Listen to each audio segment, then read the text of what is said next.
उन मुंहिंजी न्याणी जे मथां इल्ज़ाम आया, इहो विसारे छॾियां, उन नूरे सॼे ॻोठ खे पद किरदार चयो, इहो विसारे छॾियां, वरी उताक में वेही इन नूरे चयो त तुंहिंजी इन ॻाल्हि खे विसारे छॾियां। मूं जेल ते फ़ोन करे छॾियो, तूं वञ पर पहिरियां थाणे ते वञ, सूबेदार खे चजां त इहो कमु दिलि मर्यादी कोन थो थिए, कहिड़ो बि हलबो हला मल्हार खे काठ में वझे थी वञे। या सॼी रांदि हिन बालाज खान जी अचल आहे सर। यार भाई इंसान ज़ात जो दुश्मन आयो न त घटि असां बि कोन कंदासीं। बालाज खान जे लाइ धरती रुञ करे छॾींदुसि। पापनगर ड्रामे जी नई अपडेट में तव्हां सभिनी प्री प्यारनि खे ख़ुशि आमदीद। दोस्तों रिव्यू करण वारा आहियूं mega soap serial Papnagar next episode.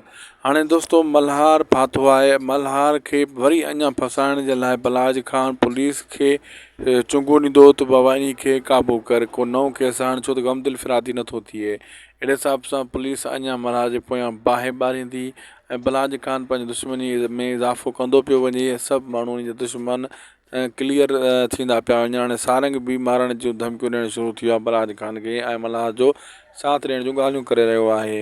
ऐं बलाज खान बि शातिर माण्हू आहे, बलाज खान खे बि पंहिंजी कोशिशि लॻाइल आहे त मां रस्तो साफ़ु करे मिठल खां पोइ मिठल जी धीउ जो रिश्तो वठां, संग वठां। उन जी इहा कोशिशि आहे जेका फ़िलहालु त कामयाबु थींदी नज़र न पई अचे।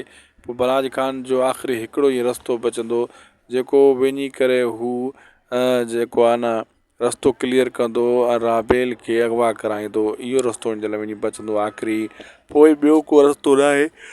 कॾहिं बि मिठल प्यार सां पंहिंजे धीउ जो रिश्तो बलाज खान खे कोन ॾींदो ऐं बलाज खान जी इहा भुल आहे। वीडियो पोइ पंहिंजी पुॼाणी ते दासी टेक यूट्यूब चैनल खे ज़रूरु सब्सक्राइब लाइक शेयर कंदा। मिलंदासीं तव्हां नेक्स्ट वीडियो में। महिरबानी करे सुठा सुठा प्यारा प्यारा कमेंट कंदा ऐं असांजे हिन पेज ऐं चैनल खे फॉलो बि कंदा।